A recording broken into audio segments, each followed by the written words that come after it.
Thanks for coming and supporting the UGA. Special shout out to our speaker this month, Landon Bergner.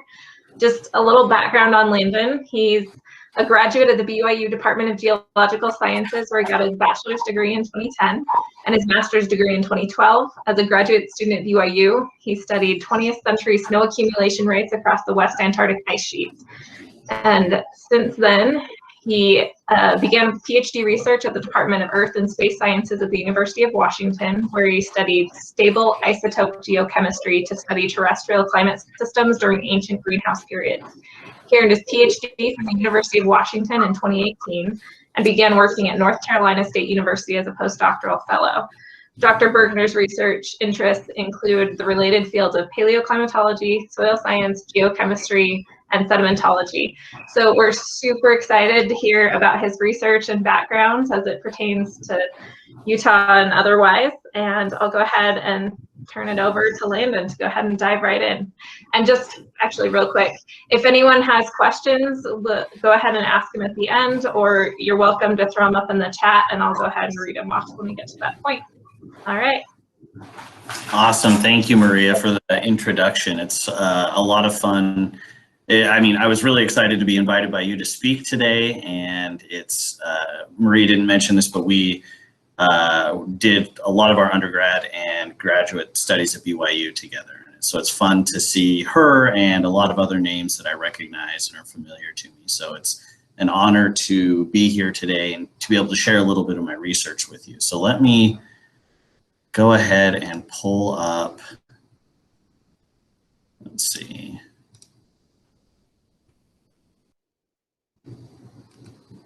All right, is that showing my presentation now, Maria? Yeah, you're good. Okay, perfect. I'll get going then. Like Maria hinted at, today I'd like to talk a little bit about some of the research I've done over the past couple years, specifically in Utah, but also kind of in the greater Western United States region. Specifically focused on the late Cretaceous. The title of my talk today is Reconstructing Lost Worlds, Dinosaurs, Environments, and Ancient Climate. And I'm going to apologize up front. I realized after I sent the title to Maria, it might seem like my talk is more focused on dinosaurs than it actually is. I promise I will mention them, but it's actually going to focus a lot more on climate. So hopefully that isn't too disappointing to people. And I would just, of course, like to acknowledge all the people who've helped me with my research. As with any scientific project or study, it's the result of many different minds and a lot of people with a lot of different skill sets and talents. And so specifically, I have been helped out by collaborators and graduate school advisors from the University of Washington, North Carolina State, and then a whole host of other institutions and universities as well. So the results I'll present today are really kind of a group effort that I'll be sharing with you. I'm a geochemist and a paleoclimatologist by training, and as such, I like to spend my time thinking about how ancient environments transition from one climate extreme to another.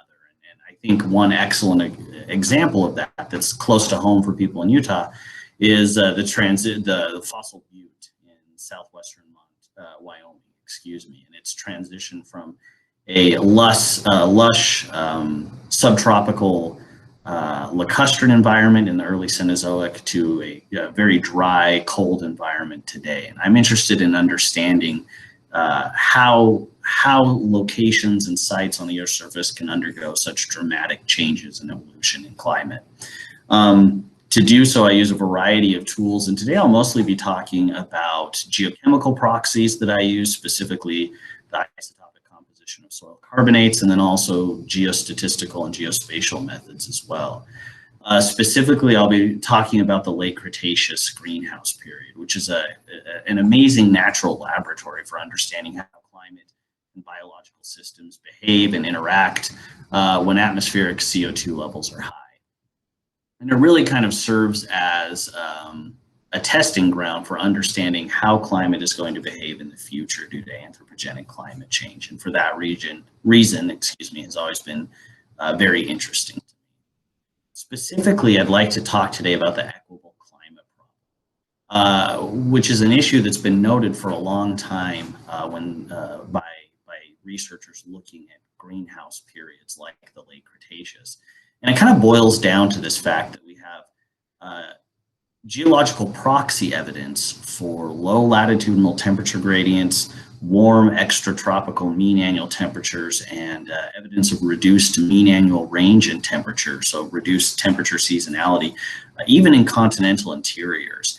And we have this whole host of proxy evidences for these warm equable conditions, but our climate models, our global climate models really struggle to reproduce these conditions unless oftentimes you have to impose really unrealistic boundary conditions to get them to agree with the proxies. So this fundamental disagreement between proxies and climate models has been termed the equitable climate problem. And for the last couple of years, I've been trying to pick away at this problem and understand or increase our understanding of why the proxies and the models seem to be disagreeing when we look at these warm periods of Earth's history. So for the rest of the talk today, I kind of like to divide it into two sections. First, we'll look at work I did in southern Utah and the western United States, looking at seasonal temperatures in a greenhouse world, the late Cretaceous. And then for the last and kind of shorter part of the talk, I'd like to look at extreme Cretaceous climate gradients, specifically latitudinal temperature gradients, and their effect on plant and animal communities in the late Cretaceous. So that's kind of just a general outline of what I'll be talking about today. So first off, we'll begin by thinking about seasonal temperatures in a greenhouse world. And a lot of times in paleoclimate studies, we tend to talk about climate parameters like mean annual temperature or mean annual precipitation, but oftentimes it's the seasonal extremes of temperature or precipitation that are really driving the distribution of biological communities and affecting the diversity and evolution of environments. And so thinking about these seasonal temperatures is important. I already kind of introduced the equitable climate problem, but I think this study that I'm kind of showing here by Hunter et al. In 2013 does a good job of kind of graphically summarizing the mean annual range and temperature issue that we face when we're thinking about the equitable climate problem. Hunter et al. In 2013, they compiled proxy reconstructions of mean annual range and temperature, which I'm showing here with these green dots, and they're distributed by latitude, and compared those to model simulations of mean annual range and temperature, which I'm showing in these red squares. And you can see almost immediately that there's a large difference, especially at higher latitudes, between the model and proxy results. And you can also see that the model simulations tend to be very consistent with modern estimates of mean annual range and temperature. So this dashed blue line here, hopefully you can see where I'm gesturing with my mouse. I didn't think about that, but this dashed blue line here shows modern mean annual range and temperature estimates or values from the ERA interim climate reanalysis data set. So we have this issue, this fundamental disconnect between the proxies and the models. And people have kind of pointed fingers for a long time about whether the issue or whether the problem lies with the models. Do we fundamentally not understand something about climate dynamics and we're getting it wrong in our climate models? Or is it an issue with the proxies? Are we not interpreting those climate proxies correctly? So when I started this study, my goal was to come in with a new proxy, an abiotic proxy of temperature, specifically the clumped isotope composition of soil carbonates, to try and reconstruct late Cretaceous mean annual range and temperature and see if using this new proxy, we could provide new constraints on mean annual range and temperature and see if these new results agreed more with previous proxy reconstructions or with model simulations of temperature seasonality. Now, our study area then is Western North America. Specifically, we're looking at kind of the central part of Laramidia, which was the western half of the continent, which during the late Cretaceous was divided by the Western Interior Seaway. Specifically, we were looking at, we were collecting samples from two different formations that were approximately coeval, the Kuiperowitz Formation in southern Utah and the Two Medicine Formation in northwestern Montana. Both of these formations were formed as sediments deposited by rivers that were flowing down from the Cordilleran Highlands during the late Cretaceous towards the western interior seaway, and they formed this broad alluvial or coastal plain. This is an image of the Kuiperowitz Formation. A lot of you are probably familiar with it. This is specifically in the Blues Amphitheater area or region of the Grand Staircase Escalante National Monument. And it's a beautiful place to do field work. The Kuiperowitz Formation is a really interesting body of rocks to look at. It's composed predominantly of fluvial sandstones and mudstones, and it represents a really wet environment. In fact, the sediment deposition rates are some of the highest known for the Western Interior Basin during the late Cretaceous. And we collected soil carbonates from numerous paleosols that can be found preserved in the outcrops, and paleosols being a technical term for fossilized soils. And we were interested in collecting these carbonate nodules. So I'll give just a brief overview of how we can use soil carbonates as a climate proxy. One reason they make such a good proxy is they're ubiquitous in the geologic record, both spatially and temporally. They come from throughout the Phanerozoic, and they can they form in a variety of different environments all around the world. So they provide us good temporal and spatial information about climate. They form over hundreds to thousands of years in a soil profile. So they represent an average, kind of a time averaged picture of climate. And they are restricted to mainly arid and semi-arid environments.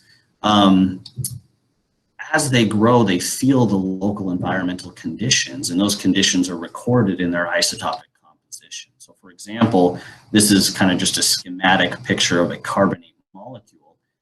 The carbon isotopes can provide us information about biological activity in and above the soil, specifically regarding vegetation and plant communities. The oxygen isotope composition can give us information about the local hydrological cycle and hydrological conditions. And the specific proxy I'll be talking about today, the clumped isotopes, can give us quantitative estimates of the formation that these carbonates formed at. So they can tell us what the soil temperature was as these carbonates were forming. With clumped isotopes, we're interested in counting the proportion of carbonate molecules in a sample that have a heavy carbon-13 bonded to a heavy oxygen-18. And you'll notice that throughout the talk, I'll use this fancy capital delta 47 notation to refer to our clumped isotopes. And essentially, that notation is referring to the fact that when we analyze these carbonate molecules, we digest them in phosphoric acid. And that produces a CO2 gas that we then analyze in the mass spectrometer. And the molecular mass of the specific molecule that we're interested in measuring happens to sum to 47. So we use this cap 47 terminology. Now, you can notice in this graph down here in the lower right-hand corner that the abundance of these clumped molecules is proportional to temperature. So we have formation temperature here on the upper y-axis, and you can see that as temperature decreases, the abundance of these clumped isotopes increases. And so if we can measure that abundance in a given sample, we can then reconstruct the temperature that the carbonate formed at. So it provides this really great quantitative estimate of formation temperature. And I'll just point out that all of the interpretations that we make regarding these Cretaceous soil carbonates are informed by a whole slew of modern case studies. So, and these case studies have been performed by dozens of different researchers and research groups around the world. One case study that I was involved in was looking at soil carbonates forming in the Chilean Andes. And we were looking at how changes to the seasonality of precipitation affected the timing of carbonate formation. So just keep in mind that these paleoclimate interpretations we're making are informed by modern case studies. So here's just a quick summary of the types of soils we find preserved in the Kuiperowitz and Two Medicine formations. Now, interestingly, in the Kuiperowitz formation, the predominant soil type are called inceptisols, which are very young immature soils. They haven't had a lot of time to develop pedogenically. And this is consistent with the high sediment deposition rates that we see in the Kuiperowitz Formation. It suggests that these soils only had a brief window of time in which to form before they were covered by fresh fluvial sediments that were being deposited. So they were never able to form for prolonged periods of time. In contrast, in the Two Medicine Formation, we see much more well-developed soils, typified most often by alpha sols and iridosols, which are kind of consistent with formation in sparsely vegetated woodlands and also in drier environments. We collected our soil carbonate samples from these different types of soils. The mean clumped isotope temperatures that we got for both of these formations was 35 degrees Celsius in the Kuiperowitz Formation and 33 degrees in the Two Medicine Formation. So we have our clumped isotope temperatures, but then we're left with a bit of a conundrum, which is what season do these soil carbonate temperatures actually represent? And this is a difficult question to untangle. There's a lot of different processes and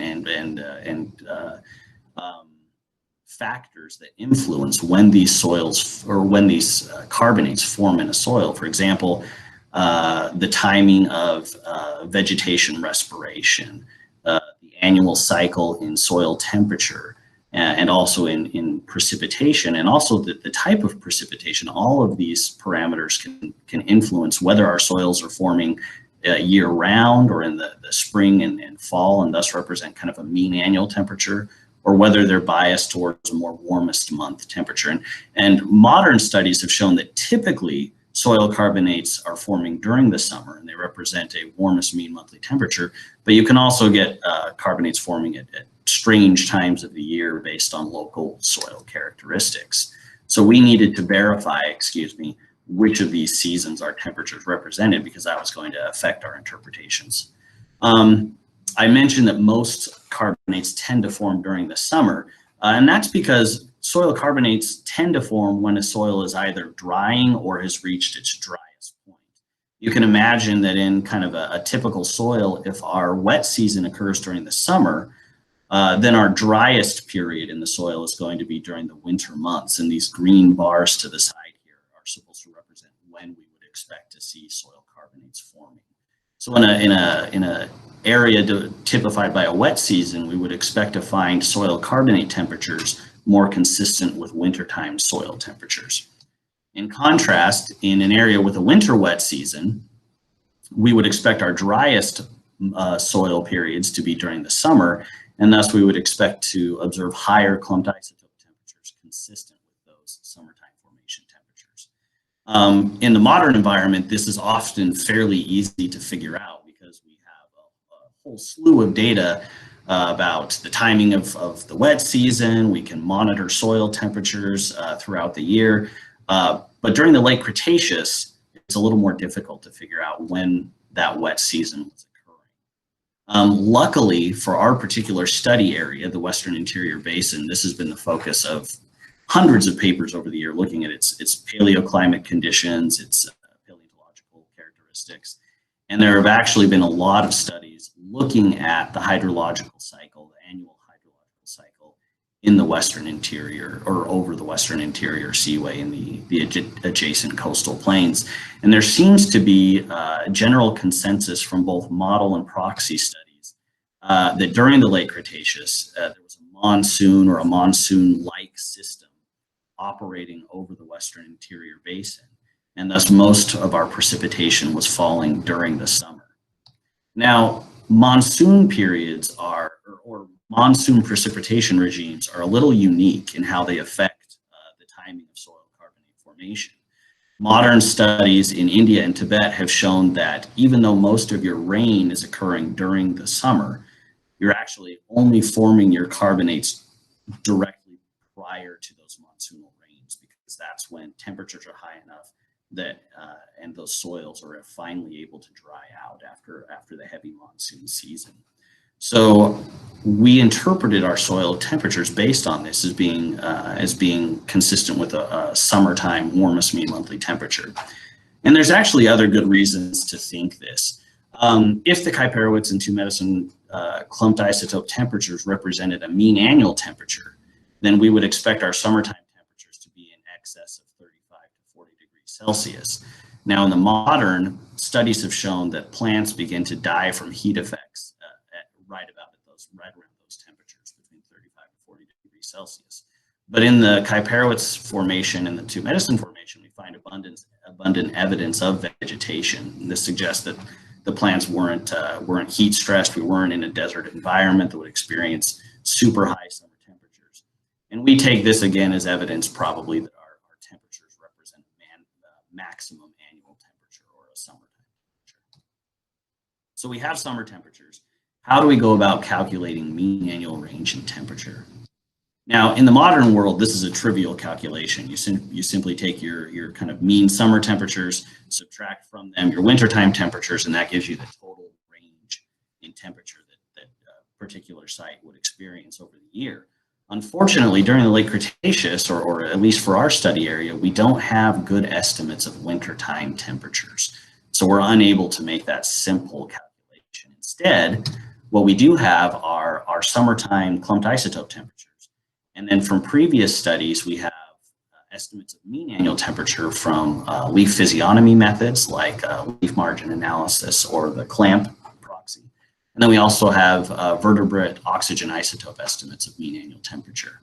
Now, if we assume that the distribution of temperatures around the mean is symmetrical at our given location, then we should just be able to take the difference between the warmest mean monthly temperature and the mean annual temperature. Take that difference and multiply it by 2, and that should give us the entire range of temperatures. So the question is that a valid assumption? Are temperatures really symmetrically distributed during the year? So to answer this question, we looked at modern temperatures, again, from the ERA interim climate analysis data set. And what we found is that for most environments, and given the uncertainties associated with clumped isotope temperatures, for most environments at all latitudes, temperatures really are essentially symmetrical. Sorry, let me move this. The x-axis here is a measure of seasonal asymmetry. Anywhere with a value of 0 would mean that the summertime temperatures and wintertime temperatures are equally distant from mean annual temperature. And then as you deviate from 0, either in the positive or negative direction, you're skewing your temperatures towards one season or the other. And what we find is that for nearly all environments and over most latitudes, an assumption of seasonal symmetry holds true. Now, if you're at very high latitudes, especially over ice sheets, or if you're in subtropical deserts like the Sahara, you do start to get a deviation from that seasonal symmetry. But luckily, the environments we're looking at in the late Cretaceous were at mid-latitude, and they don't represent these kind of extreme environments. So based on these observations, we suspect that this assumption is valid. So let's look at these mean annual range in temperatures then. So I'm going to kind of explain what this plot is showing. I'll start with the Kuiperowitz formation and then show the results for the 2-medicine formation as well. But we had 2 different estimates of mean annual temperature for the Kuiperowitz formation. The first was 21 degrees Celsius from Upchurch et al. In 2015, and the second was 17 degrees Celsius, so 4 degrees cooler, from Wolf in 1990. And then for each of those mean annual temperature estimates, we also had to make an assumption about whether our soils were, our soil temperatures were elevated with respect to air temperatures due to soil radiant heating. And you have all experienced this phenomenon. If you go out onto bare sand or something during a hot day in the summer, the sand surface is much hotter than the air temperature above it, and those higher temperatures will propagate down into the soil profile. So we've made, we'll calculate mean annual range in temperature, first assuming there's no excess soil heating, and then assuming an excess soil heating value of 3 degrees Celsius. The dashed line here then represents our mean annual air temperature estimate. We have one more constraint we can add in. Work done by Markwick in 1998 looking at the relationship between crocodilians and temperature showed that crocodiles can't survive in areas where the coldest mean monthly temperature is less than 5.5 degrees Celsius. And we find crown group crocodilians in both the Kyparoids and Two Medicine formations. So based on the presence of these animals, we would expect that our wintertime temperatures likely weren't colder than 5.5 degrees.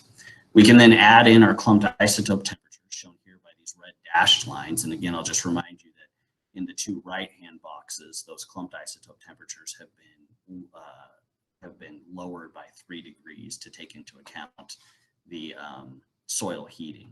And then using the difference between our mean annual temperatures and our soil temperatures, we can then calculate a coldest mean monthly temperature, which is shown here in blue.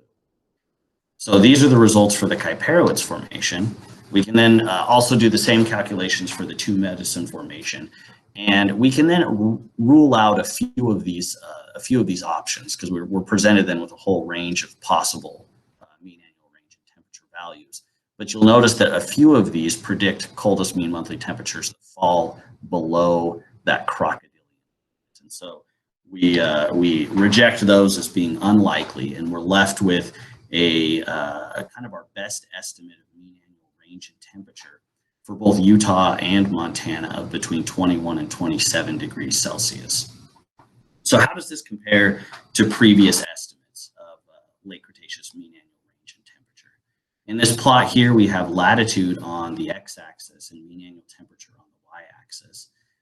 These different colored bands, the green, blue, and red band here with the solid lines, those show modern averages of mean annual range and temperature with latitude. So the green one is for a kind of a global average.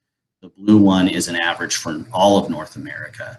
And then the red line, the red band and line are the average mean annual range and temperature for the specific longitude that our two study areas come from.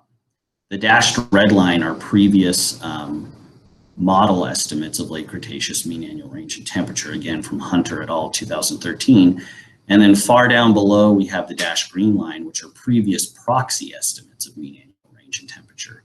You can see that our estimates of temperature seasonality for the Kyparoids and the Two Medicine formations are much higher than previous proxy estimates and much more consistent with model simulations for the late Cretaceous and with much more consistent with modern mean annual range and temperature values for similar latitudes. So what does this tell us then about the equitable climate problem?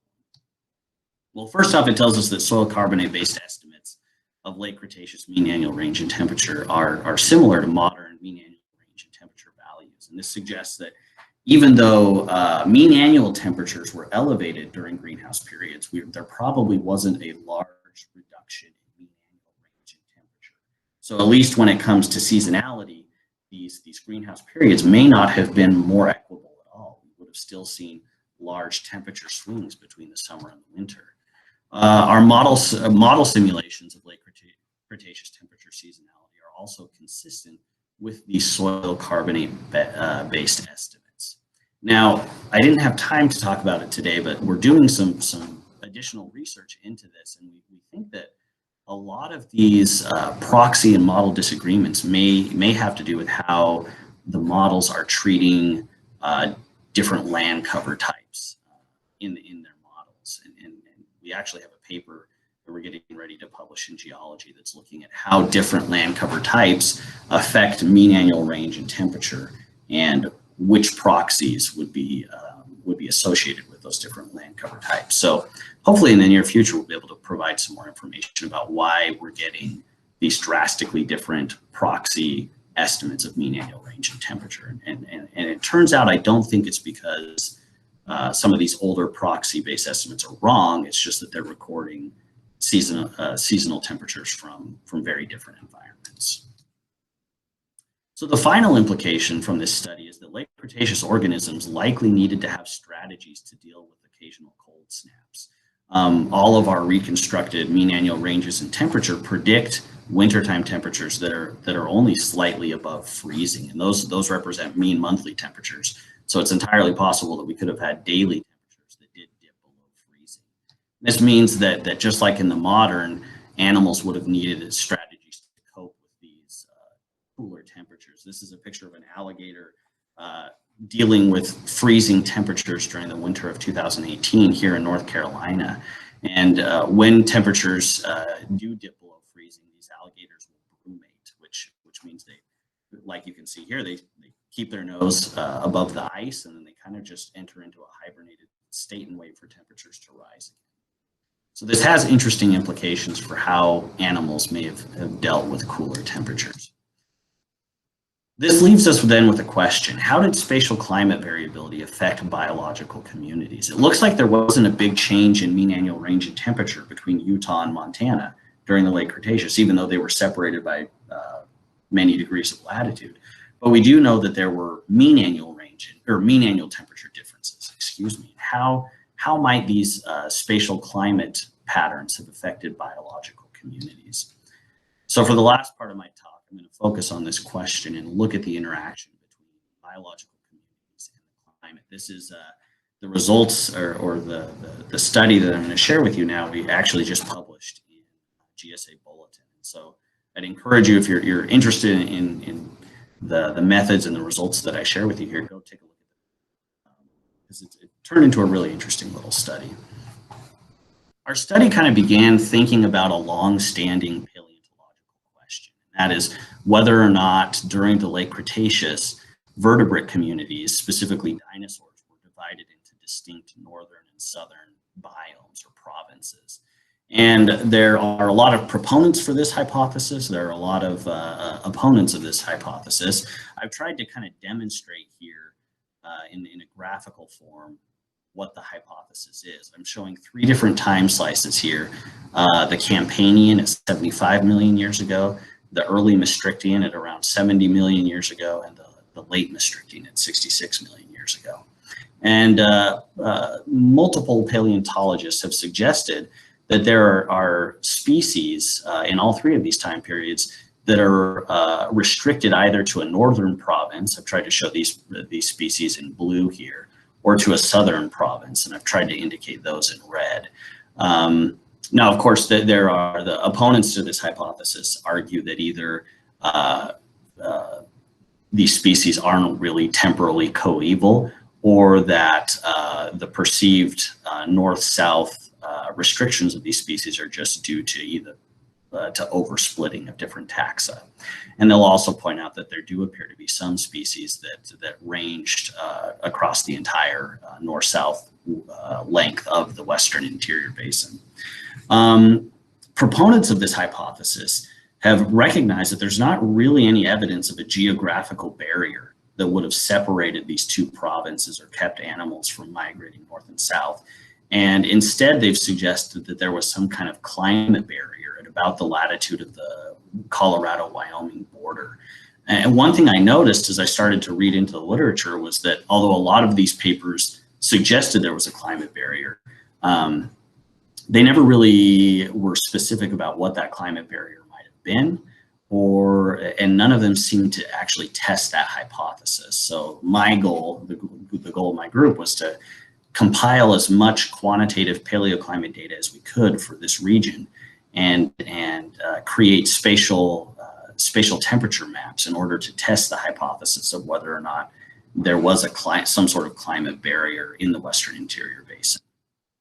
So here's a picture of our study area. We were looking at the entire Western Interior Basin from northern Alberta down to northern Mexico. And we divided our data up into 3 different time periods or time slices. The Campanian in panel B here, the early Maastrichtian, and then the late Maastrichtian on the right. And what you can see, one thing that's important to note is that over the course of these 3 time periods, the geometry of the Western Interior Seaway changes dramatically. And that'll have a big impact on both on our climate patterns and on the distribution of different animal groups. We collected over 250 data points with quantitative temperature reconstructions. And then we also compiled new data sets of fossil leaf and pollen assemblages for the region. And our goal with those was to attempt to see if they're, just like with the vertebrate assemblages, to see if we could find evidence of a northern and southern biomes in the paleobotanical records. So in order to create our spatial maps, we used the inverse distance weighting spatial interpolation method. And a lot of you are probably familiar with this. It's a fairly simple method that calculates a weighted average for a given unsampled location based on a set of nearby neighbors. And the closer a neighbor is to your unsampled site, the more it will contribute to the final value, in this case to the temperature estimate for that unsampled location. There are two different parameters that you can toggle when doing inverse distance weighting. One is P, which is the power, and that's how quickly or how the weighting, the distance weighting evolves as distance increases. And then the other one is the number of neighbors that you're going to include in the average. And for our study, we determined the best values for P and N using an iterative jackknifing approach, and that allowed us to toggle those P and N values until we could minimize the root mean square error at any of our known sites. So here's the result of our spatial interpolations. Again, we had 3 different analysis windows: the Campanian, early Maastrichtian, and late Maastrichtian. In these plots, we're showing mean annual temperature in the color bar. We've got with the darkest reds representing a mean annual temperature of around 25 degrees Celsius, and the darkest blues represent a much colder mean annual temperature of around 10 degrees Celsius. And what immediately jumps out at you is that there was a similar spatial pattern in temperature for all 3 of these time periods, with a warmer southern temperature zone in all 3 periods, and then a cooler northern temperature zone that was on average about 5 to 6 degrees cooler than that southern temperature zone. And then in between those 2 zones, there was this latitudinally narrow band of rapidly decreasing temperatures, which we called the temperature transition zone. And what's interesting is that the kind of the average latitudinal position of this area of rapidly decreasing mean annual temperatures was at approximately the latitude predicted by these previous paleontological studies for the putative climate barrier.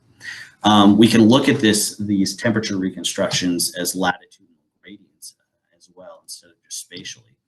And what you can see is that in those southern warm zones, mean annual temperature was around between 20 and 25 degrees Celsius.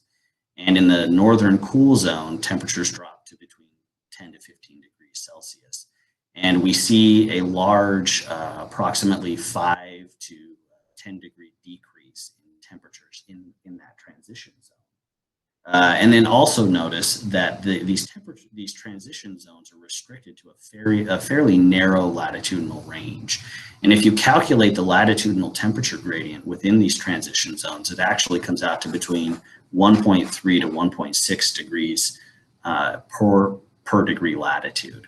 And that's actually 3 to 4 times higher, or a 3 to 4 times larger gradient than global mean latitudinal gradients for the Cretaceous.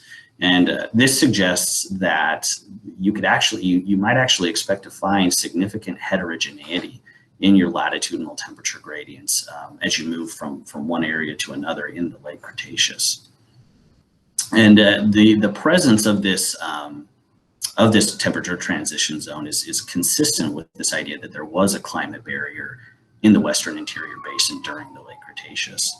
Now, we wanted to independently look at the fossil pollen, fossil leaf assemblage data, and see if we could find there evidence of some kind of provinciality or a northern and southern biome as well. In this first plot I'll show you, we're looking at the fossil pollen data, and we've got latitude on the x-axis increasing from 45 degrees to 60 degrees. And then on the y-axis, we're showing the standard variance difference, which is essentially looking at the difference in variance in the DICE similarity index between northern fossil pollen assemblages and southern fossil pollen assemblages. And it was, I'll admit, this was kind of a complex calculation that was carried out by the paleontologist I was working on this study. But essentially, we were looking to see how this variance difference evolved as you moved north or south across the study area. And we interpret these deep troughs that you find in the variance difference as being evidence of a change between the southern biome and the northern biome. And the depth of these troughs shows how porous that barrier was. So a more shallow trough would be evidence that there was more communication between the southern biome and the northern biome. Whereas a deeper trough, like we observe here in the Campanian, means that that barrier was less porous and there was more of a stark difference between the southern and the northern biome. In contrast, the width of these troughs indicates the latitudinal width of that pollen transition zone. And so we can see that during the Campanian, even though that boundary zone was starker and there was less communication across it, it was actually a latitudinally broader zone that might have functioned as kind of a mixing zone between the northern and southern provinces. In the fossil leaf data, we also see evidence for north-south changes. So in this plot here, what we did with the leaf data was we took the genera that we identified in the fossil assemblages and used a nearest living relative method to associate those genera with different ecoregions. So for example, we would assign those genera to either a coastal plain, estuarine or aquatic, open shrubland, swampy, lagoonal, temperate lowland, tropical lowland, upland, or wetland or successional ecoregion. And we find that there's changes between the northern and southern biomes in the abundance of genera that are representative of these different ecoregions. So for example, in all three time periods, but especially here in the early Maastrichtian, we can see that the temperate lowland forests, that genera associated with the temperate lowland forest are much more abundant in the northern cool biome than genera associated with the tropical lowland forest. And the reverse is true in the southern warm biome, where the tropical lowland forest genera are much more abundant. And so we not only see changes in the pollen, but we also see changes in the types of environments that we were finding in the southern zone and the northern zone. And one thing that's really interesting is that not only were these environments changing between the north and the south, but the types of plants that were most common in, say, the temperate lowland forest were different in the southern warm biome than in the northern. So there was both a change in ecoregion abundance and in the types of plants that were most representative of those ecoregions. So the question then becomes, we have evidence for both a climate barrier and distinct northern and southern primary producer biomes, but what was driving these north-south changes? And we believe that was actually the unique paleogeography of the Western Interior Seaway. During the Campanian, especially when you had the interior seaway connecting the Arctic Ocean and the proto-Gulf of Mexico, it would allow for warm tropical waters to be transported north into the center of the continent and colder Arctic waters to be transported south. And where those two, that warm and cold water body meet, would form a polar front. And there have been a lot of proxy and modeling studies of circulation patterns in the Western Interior Seaway. And most of those studies seem to suggest that this polar front would have been positioned between 40 and 51 degrees north, which is consistent with the position of our mean annual temperature transition zone. So we believe that the presence of this cold Arctic water body north of the polar front was depressing mean annual temperatures on the adjacent coastal and alluvial plains. Likewise, the presence of the warm tropical water to the south of the polar front was raising temperatures on the adjacent coastal plains. And this was then setting up the temperature pattern that we saw with this narrow mean annual temperature transition zone in between. We believe that we interpret the pollen data and the fossil leaf data then as being evidence that this spatial pattern in mean annual temperature was then also affecting the distribution of primary producers. Now, unfortunately, there's not a high enough resolution from our vertebrate fossil assemblages to do the same kind of study and definitively say whether or not for example, dinosaurs were split into these northern and southern provinces. However, we believe it's reasonable to assume that if we were seeing these changes in vegetation from north to south, that would have affected the distribution of large herbivores, for example, which in turn could have affected the distribution of carnivores preying on those animals. So what do these findings tell us about the equitable climate problem? Probably the biggest impact, the biggest results of this study is that the late Cretaceous latitudinal temperature gradients could vary significantly due to regional paleogeography. And this is inconsistent with the idea that latitudinal temperature gradients during these greenhouse periods were kind of uniformly shallow and warm. And we see that we could actually have quite a bit of variability in temperature changes.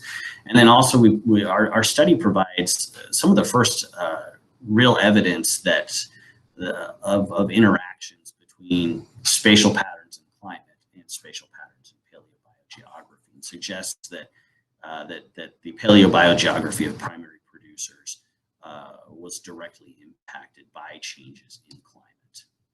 So before I end, I just kind of wanted to give a quick snapshot of kind of where my research is moving now. My goal has kind of been to shift from these regional studies of paleoclimate conditions in the Western Interior Basin and to kind of get a more global perspective. So for the past year or so, I've been collecting I've been compiling all of the quantitative and semi-quantitative data I could find about paleoclimate during the entire span of the Cretaceous. And the goal of our study now is to create climate maps for 9 time slices during the Cretaceous. I'm showing here just as an example the paleoclimate data we've collected for the Berriasian and Valanginian, the kind of the earliest period of the Cretaceous. And we're collecting temperature data, precipitation data, and then lithological indicators of climate as well.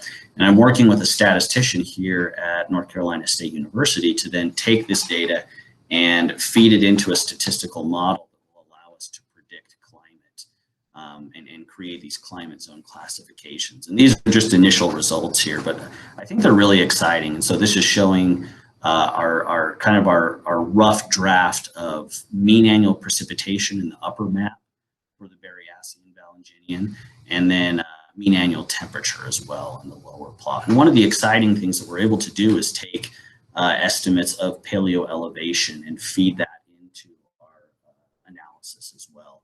And so that lets us see where temperatures would decrease due to elevation-related lapse rates and whatnot. So this is an ongoing project, and but I think it's an exciting one, and it should provide a new independent benchmark for model simulations of late Cretaceous climate to be compared to. So to finish my talk, I'd just like to kind of re-emphasize, I think, some of the important conclusions that I've kind of learned for myself while working in the late Cretaceous. And the first one would be that when reconstructing ancient climate, it's important to use multiple proxies and techniques. And I think this holds true for any geological investigation. The more tools you have, the better, and the more accurate interpretations you're able to make. And then number 2, modern case studies are critical for understanding how climate proxies work. A lot of the interpretations we're making on, for example, these soil carbonate temperatures are informed by studies of modern soils and modern soil carbonates. And these types of modern case studies are just critical for being able to accurately understand past climate. And then finally, a lot of my recent work has been using geostatistical and geospatial techniques to understand these proxies that we've been using and these quantitative estimates of paleoclimate that have been produced in the past. And I think they offer a powerful tool for understanding and constraining ancient climate. And I think it's one that paleoclimatologists that work with proxies, I think this is kind of a new area for them to explore, is taking their proxy results and putting it into a broader global or regional context using these geostatistical and geospatial methods.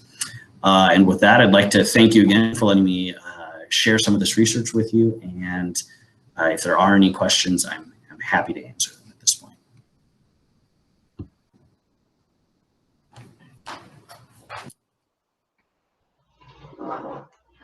And again, if people have questions, you're welcome to throw them in the chat or just chime in.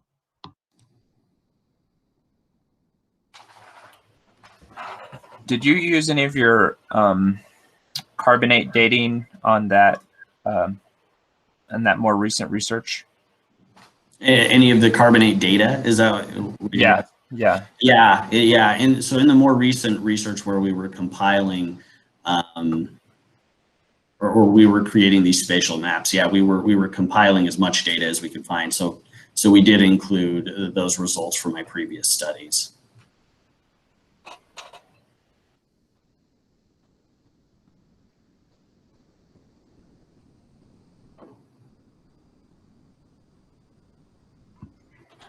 I was wondering, you talked about a land cover discrepancy.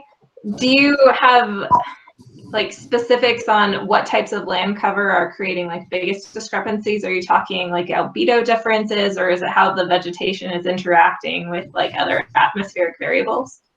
Yeah, that's a great question, and hopefully I can answer your question well. I'll give an example. So for reconstructing mean annual range and temperature, there've really been two proxies that have been used more than any others. One is soil carbonates, like I talked about today, and the other one is the clamp leaf physiognomy proxy. So this looks at the kind of the morphological characteristics of leaves, of fossil leaf assemblages in order to reconstruct climate. And there's this big disagreement in mean annual range and temperature estimates between these two proxies. The clamp proxy kind of consistently predicts that mean annual range and temperature during the late Cretaceous, even in the high Arctic, was less than 15 degrees Celsius. And then with the soil carbonates, even at lower latitudes, we get these larger mean annual range and temperature estimates. Well, it turns out that if you start to think about where these proxies are forming, soil carbonates are forming in open environments that are typically arid to semi-arid. And even just thinking about the modern environments and modern landscapes, those are areas that are typically associated with large swings in seasonal temperature. In contrast, fossil leaf assemblages are primarily preserved in low energy depositional environments so they're coming from very wet environments.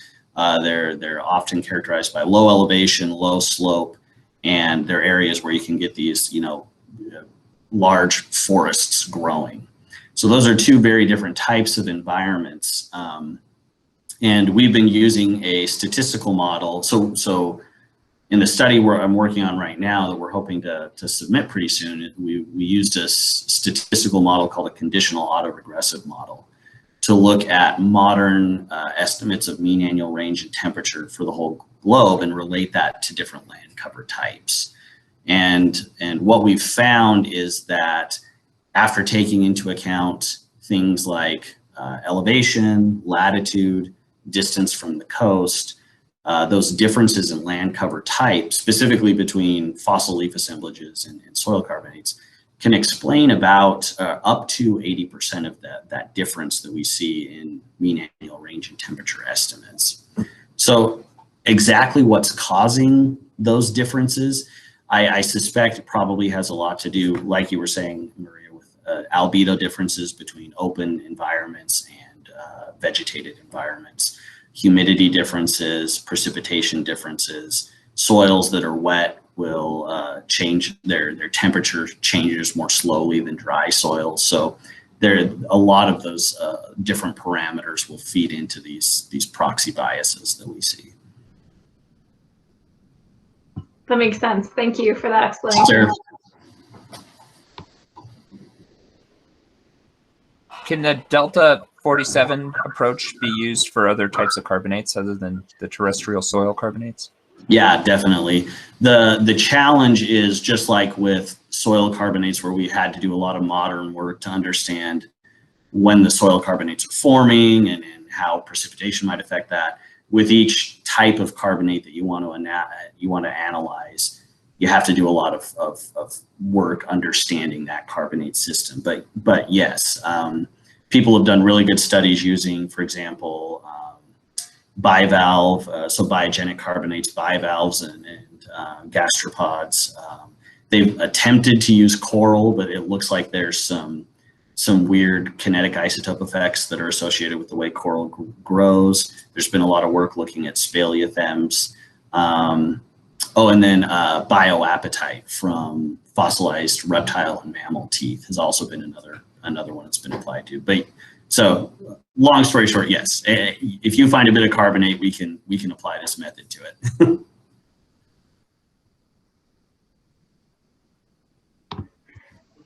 Well, it's looking like we're just about out of time, unfortunately. Landon, thank you so much. This was a wonderful presentation. Really appreciate it. There'd be loud applause if we could transmit it over mics.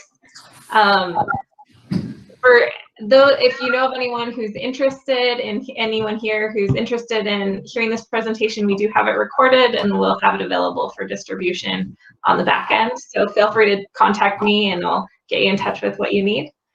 And with that in mind, thanks again, everyone, for participating. Thanks so much to Landon for putting this all together and doing this phenomenal research. We really appreciate it. Thank you all. And again, Maria, thanks for the invite. It was great to talk to you guys.